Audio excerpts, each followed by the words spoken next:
Өмрі бойы халқым мұңлы болған, қобызларын ойнап тоймаған,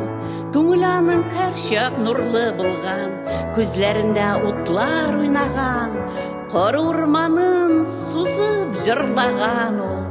ойлары қора болмаған, биіклікні мақсат етіп қойған, яқты ойлар ғына ойлаған, яқты ойлар ғына ойлаған, тұрмышы гел яқты болмаған, әйтерсіңле тарих қарақ болып, ақ айғырын аның ұрлаған. Ақ айғырны инде көптен таптық, халқым езі бүгін нұр ғына, ұзақ яшәр минем мұңлы халқым, ұқшап мұңлы ұзын жырына.